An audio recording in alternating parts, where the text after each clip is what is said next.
दोस्तों नमस्कार, मैं गोपाल दत्त परगाई, भारतीय जीवन बीमा का सलाहकार। दोस्तों मैं वोकल पर आप लोगों के प्रश्नों का जवाब देते रहता हूं। बीमा इंश्योरेंस के रिगार्डिंग जो भी आप लोग प्रश्न करते हैं मैं उनके जवाब देने के लिए हमेशा कोशिश करता हूं। लेकिन मैंने आपको बताया था कि उसमें जो है पिछले कुछ टाइमों से टेक्निकल एरर के कारण जो है आपके कोई भी आंसर अपलोड नहीं हो पा रहे हैं। इसलिए मैं अब आपके आंसर लिख करके एक पेज पर लिखता हूँ और जो है आपके प्रश्नों के आंसर यूट्यूब वीडियो के माध्यम से आप लोगों के प्रश्नों के आंसर देंगे। दोस्तों पहला प्रश्न है कि बीमक अथवा बीमाकर्ता से क्या अभिप्राय है। दोस्तों जो बीमक और बीमाकर्ता होता है ऐसे अनुबंध हैं, दो पार्टियों के बीच में एक ऐसा बॉन्ड साइन होता है। जैसे बीमाकर्ता से आशय है कि आप जो इंश्योरेंस करने वाले हो, जो कस्टमर है वो बीमक है, जो पैसा देगा वो बीमक है और उस पैसे के बदले में जो बॉन्ड देगा आपको, पैसे का जो आपको रिटर्न करेगा उसको कहते हैं बीमाकर्ता। बीमाकर्ता मान लीजिए जैसे भारतीय जीवन बीमा कंपनी बीमाकर्ता हो गई और साथ में जो उसके कस्टमर हैं वो बीमक हैं। पैसा देने वाला बीमक कहलाता है और पैसे का वहन करने वाला बीमाकर्ता कहलाता है।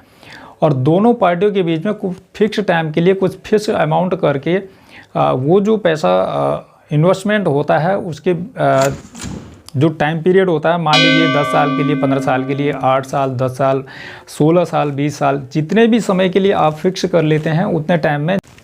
दोस्तों अब अगला प्रश्न लेते हैं, यात्री बीमा और रेल यात्री बीमा कब लागू हुआ था।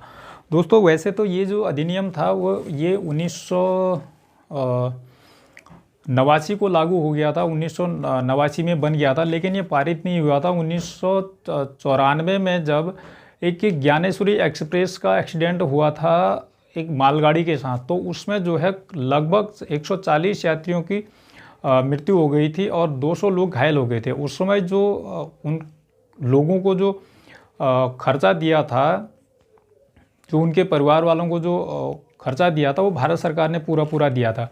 लेकिन उस समय यदि बीमा एक्ट लागू होता तो इंश्योरेंस जो एक्ट लागू होता तो उसमें जो पैसा देती वो कंपनी देती, जो इंश्योरेंस कंपनी देती। लेकिन 1994 में ये पारित किया गया था।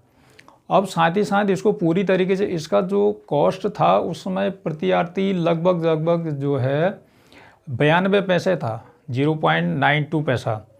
उसके बाद से 2019 सितंबर 2016 में ये पूरी तरीके से लागू हो गया। और जब लागू किया गया तो इसमें आपके जो खर्चा है ये यात्रियों से लिया जा रहा है। अब भारत सरकार या कोई बीमा कंपनी नहीं देती है, ये इंश्योरेंस जो कंपनी इसको लेती है ये यात्री से ही पैसा कटता है। प्रति यात्री 49 पैसा अब इंश्योरेंस का पैसा कटता है। यदि आप टिकट लेते हैं तो उस पर आप देखिए 49 पैसा आपका इंश्योरेंस का उसमें कटता है।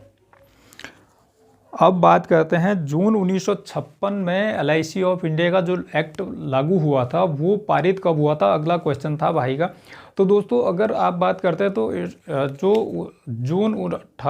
19 जून को जो आपका LIC का एक्ट पारित हुआ था वो उसी दिन हो गया था। लेकिन जो स्वामित्व में आया था, भारतीय जीवन बीमा के स्वामित्व में आया था, वो पूरी तरीके से सितंबर 2001 सितंबर 1956 में आया था। 1956 सितंबर के महीने में पूर्ण तरीके से जो है भारतीय जीवन बीमा के स्वामित्व में पूरा एक्ट जो है उस समय पारित हो गया था।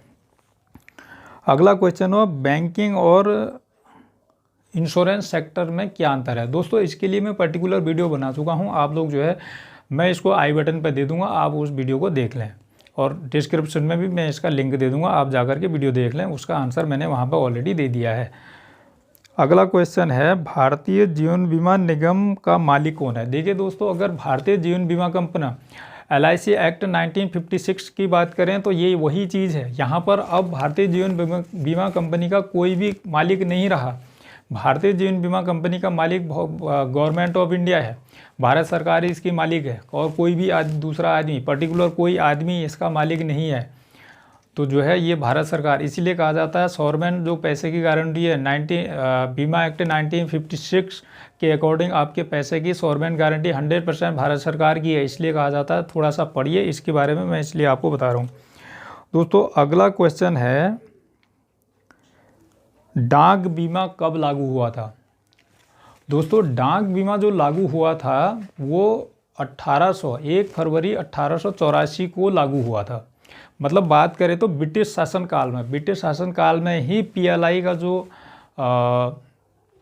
शुभारंभ हो गया था, तभी हो गया था। उस समय से लेकर आज तक चली आ रही है, लेकिन अब पीएलआई बंद हो गई है। उस समय जो है ब्रिटिश काल में ही इसका शुभारंभ कर दिया गया था और जो है छोटे छोटे अमाउंट होते थे उन दिनों, इतनी कमाई होती नहीं थी, थोड़े छोटे छोटे बीमा होते थे उसमें। और अब बात करते हैं दोस्तों इन क्वेश्चन के आंसर की। मैं जो पहले आंसर अपलोड कर रहा था वोकल ऐप पर कर रहा था, लेकिन वोकल ऐप में कुछ समय से जो है टेक्निकल बहुत प्रॉब्लम आ रही है, वहाँ पर आंसर अपलोड नहीं हो रहे हैं। इसलिए मैं आप लोगों के प्रश्नों को एक पेज पर लिख लेता हूँ और उनके आंसर मैं यूट्यूब वीडियो के माध्यम से आपको दे देता हूँ। आप यहाँ से देख लें और यदि चैनल पर नए हैं तो दोस्तों चैनल को सब्सक्राइब कर लें और साथ ही साथ बेल आइकन के बटन को ज़रूर ऑन पर रखें, ताकि आप लोगों के समक्ष जो है पास वीडियो को सबसे पहले पहुँच जाए। और साथ ही साथ जो है वीडियो को लाइक करना ना भूलें, अपने यार दोस्तों को भेजना ना भूलें, ताकि और भी जो बच्चे प्रिपरेशन कर रहे हैं जिनको इस चीज़ के बारे में नॉलेज नहीं है और जो जानकारी कम है और जो है इंटरनेट पे खोजने आंसर का जो आपके क्वेश्चन है उनके जवाब नहीं मिल पा रहे हैं, तो आप मेरे यूट्यूब वीडियो के माध्यम से आप अपने क्वेश्चन के आंसर ह्यूज क्वान्टिटी में पा सकते हैं। अगर आपको किसी अन्य